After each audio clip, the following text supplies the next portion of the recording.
muslimin wal muslimat jamaah salat Isya dan salat tarawih rahimani wa rahimakumullah. Ada sebuah kalimat yang bagus yang sering kita dengar bahwa tentang Ramadan dan kemenangan. Ya, Ramadan dan kemenangan. Maksudnya apa itu? Kalau kita berbicara tentang bulan Ramadan, maka outputnya adalah kemenangan sebagaimana yang Allah sebutkan dalam Al-Quran di surat Al-Baqarah yang sering dibaca oleh para penceramah di bulan Ramadan. Ya ayyuhalladzina amanu kutiba alaikumusiyam. Akhir dan outputnya apa? La'allakum tattaqun. Nah, itu sejatinya kemenangan. Takwa, menjadi orang-orang yang bertakwa. Menjadi orang-orang yang menang pasca Ramadan. Sehingga ketika kita berbicara tentang kemenangan, maka erat kaitannya dengan perjuangan. Ya.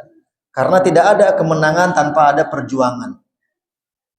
Dan berbicara tentang perjuangan, maka pasti ada yang disebut dengan pengorbanan. Ya. Karena kalau tidak ada perjuangan dan pengorbanan, bagaimana mungkin dikatakan sebagai kemenangan? Kecuali kemenangan hasil giveaway. Kemenangan yang dikasih, yang diberi tanpa pamrih. Dan ini akan berefek tidak terhormatinya kemenangan tersebut. Dan tidak dihargai kemenangan itu.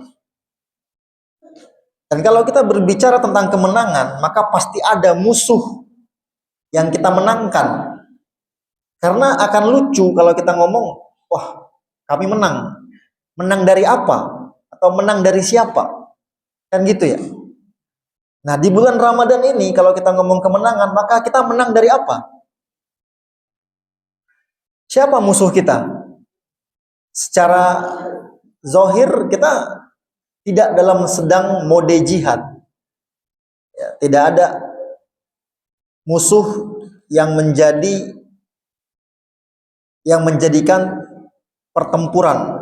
Ya, tidak seperti di beberapa negara seperti Suriah katakanlah atau di Palestina ya, yang tadi malam itu kaum babi dan monyet ya, orang-orang Yahudi Zionis itu membombardir lagi Gaza untuk yang beratus kalinya, sehingga seketika langsung jatuh korban itu 300-an orang yang didominasi oleh anak-anak dan kaum wanita. Memang manusia-manusia laknat ini orang-orang Zionis. Nah ini jelas musuhnya. Kalau kita di Indonesia, kalau kita ngomong kemenangan, kita menang dari siapa dan dari apa? Siapa yang bisa jawab? Kita menang dari, atau kemenangan yang kita raih di bulan suci Ramadan sejatinya adalah kemenangan terhadap musuh internal kita, yaitu hawa nafsu. Inilah yang menjadi musuh yang senantiasa kita lawan. Wabil khusus di bulan suci Ramadan. Maka bagaimana seseorang bisa menapaki bulan Ramadan dan menghasilkan kemenangan, ini butuh beberapa cara yang harus ditempuh. Karena ada sebuah pepatah, tarjun najata walam tasluk masalikaha, innas safinata la tajri 'alal yabas. Engkau berharap kemenangan, berharap kesuksesan, namun tidak menempuh metodologi agar menjadi menang atau sukses. Nah, ini permisalannya kata penyair, sesungguhnya kapal itu tak mungkin bisa berlayar, berjalan di atas daratan. Paham maksudnya? Nah ini, kalau kita mau menjadi muslim yang menang setelah Ramadan, maka kita harus menapaki beberapa metodologi. Cari sebab-sebab agar kita menang. Agar jangan sampai kita termasuk ke dalam doa Jibril, doa keburukan yang Jibril perintahkan Nabi untuk mengaminkan. Dalam sebuah riwayat, ya Rasulullah SAW menaiki mimbarnya, dan mimbarnya Nabi itu ada 3 anak tangga. Setiap kali anak tangga beliau lalui, beliau mengucapkan amin. Berarti 3 kali beliau mengucapkan amin. Para sahabat yang saat itu ada di sekitar beliau heran dan bertanya, wahai Rasulullah, kenapa engkau mengucapkan amin 3 kali? Kata Nabi Shallallahu Alaihi Wasallam, Jibril menyuruhku untuk mengaminkan doa untuk 3 orang, 3 golongan. Yang pertama, kata Nabi Shallallahu Alaihi Wasallam, rohima anfumriin dakhala alaihi Ramadan summan salakha walam yughfar lahu. Celaka dan binasa serta merugi seorang hamba yang dia ditakdirkan bisa beribadah di Ramadan, di bulan Ramadan.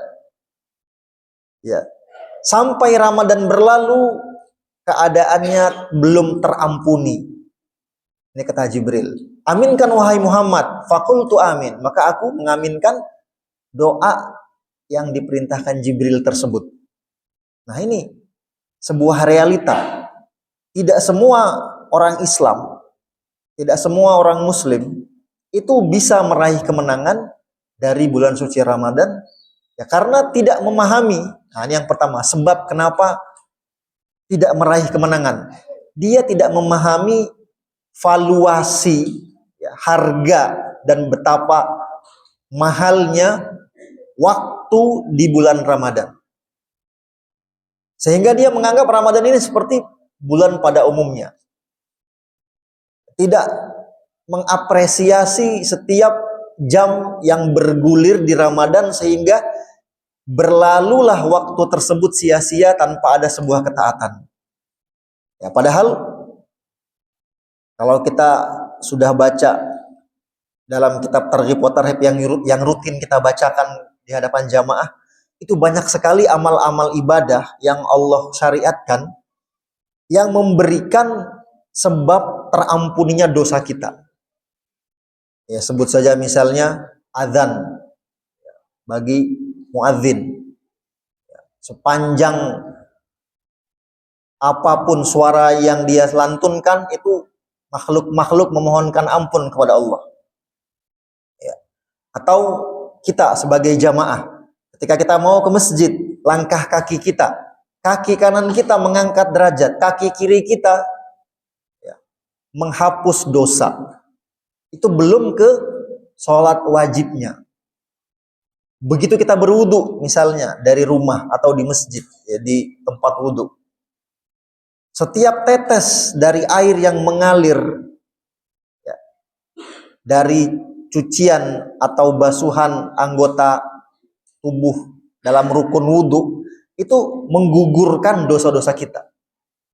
Belum lagi sholat qobliyah, sholat sunnah wudu, sholat tahiyatul masjid, ya.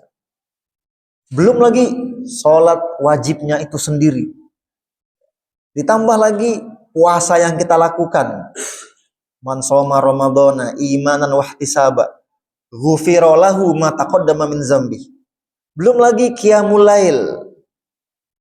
Ditambah lagi zakat fitrah yang kita keluarkan, sedekah dan sebagainya. Ada ratusan amalan-amalan yang menjadi sebab terhapusnya dosa-dosa kita. Dengan sekian ratus amalan tersebut, kok bisa kita lepas dari ampunan Allah? Kok bisa kita tidak termasuk ke dalam golongan orang-orang yang Allah ampuni selepas Ramadan? Maka Jibril gedek dengan manusia seperti ini. Tak heran dia mendoakan keburukan dan dia suruh Nabi untuk mengaminkan. Nah ini, karena kita tidak memahami betapa berharganya bulan suci Ramadan, sehingga ya, terjadilah apa yang terjadi. Ini yang pertama. Yang kedua, sebab kenapa kita tidak agar kita meraih kemenangan di bulan suci Ramadan, ya, adalah tidak memahami syariat atau hikmah disyariatkannya bulan puasa, disyariatkannya berpuasa di bulan Ramadan. Kita dianjurkan dalam setiap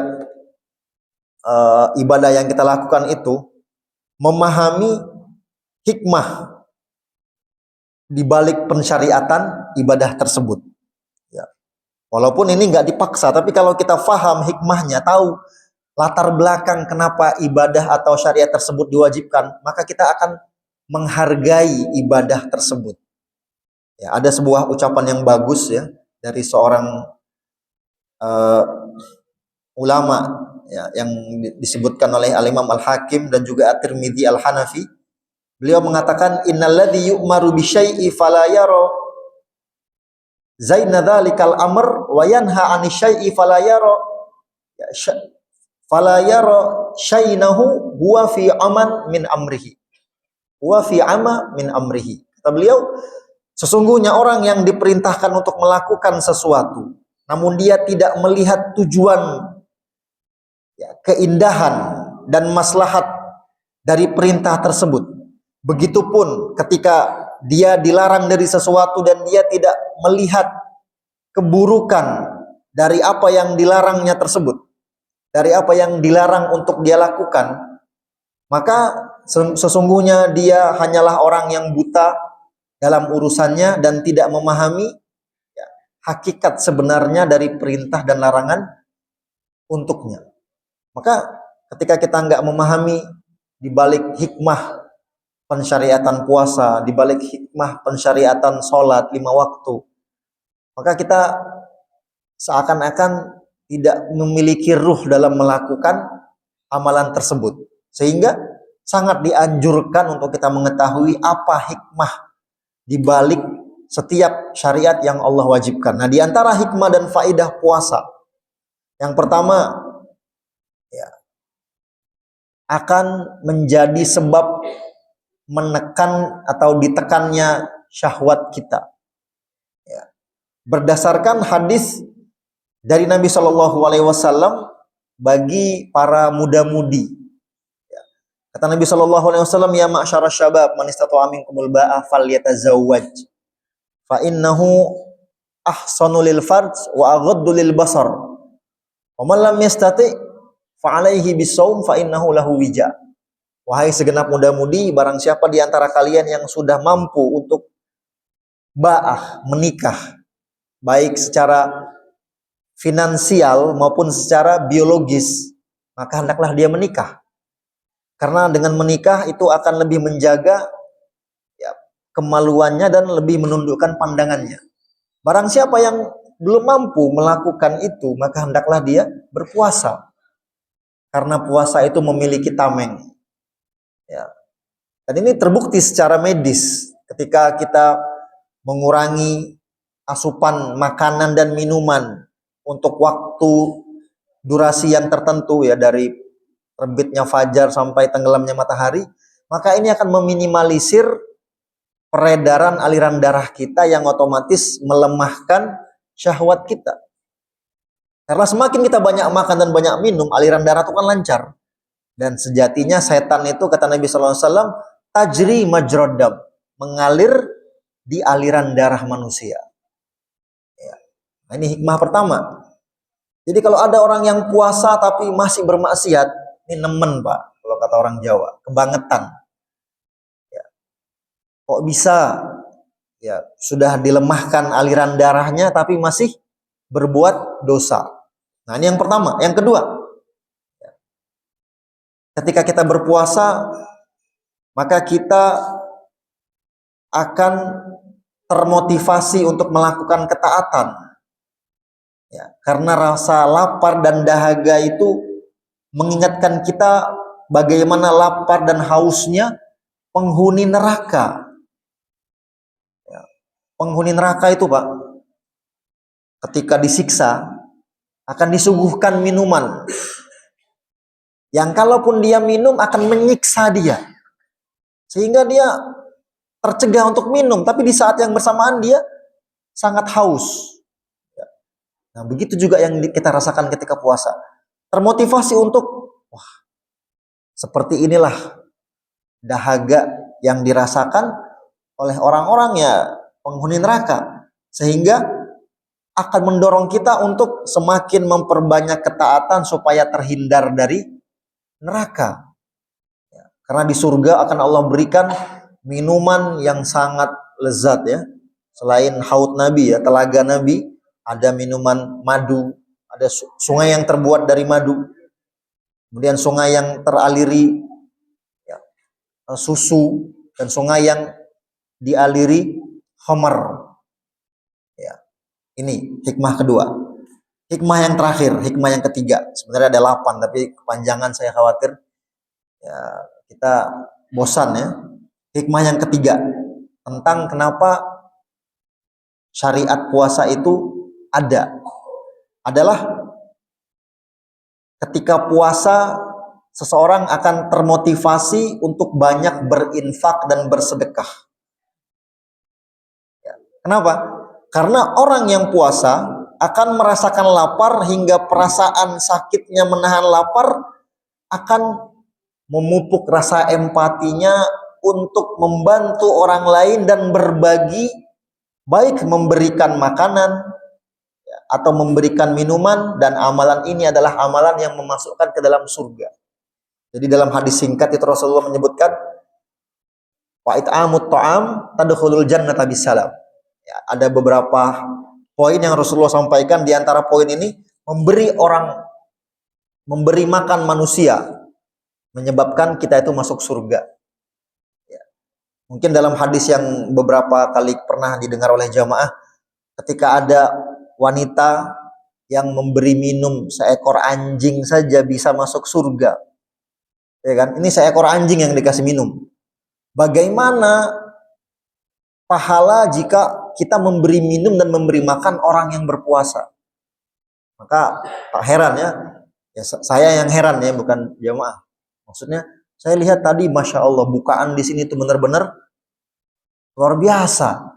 Ya, ini minuman disuplai tanpa ada nama yang tertulis dari siapa-siapanya. Saya dapat laporan setiap hari, Ustadz, ini minuman di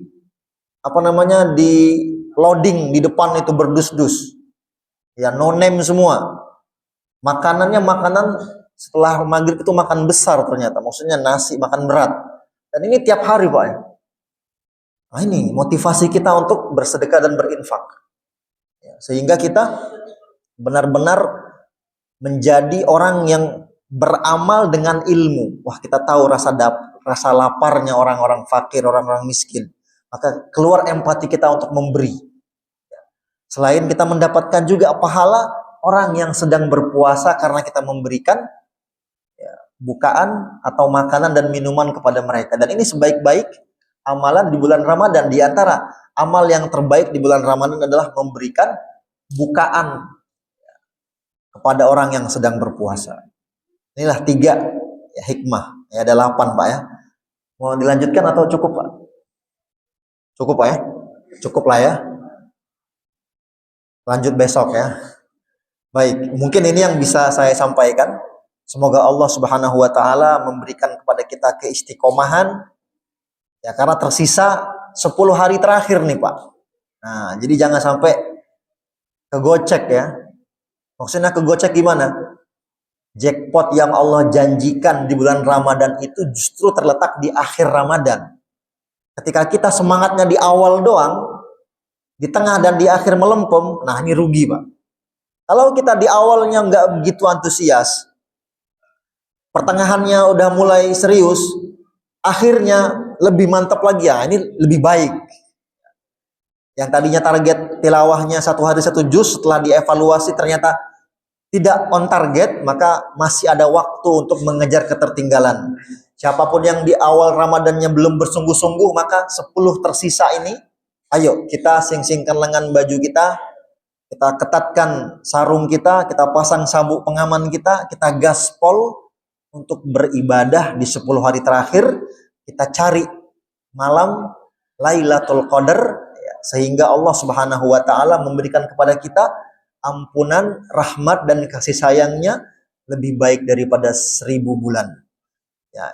Allahumma aslih lana dinal ladzi huwa ismatu amrina wa aslih lana dinana alladzi huwa wa aslih lana akhiratana allati ilaiha ma'aduna wa aslih lana dunyana allati fiha ma'ashuna waj'alil hayata ziyadatan lana fi kulli khair waj'alil mauta rahatan lana min kulli syarr.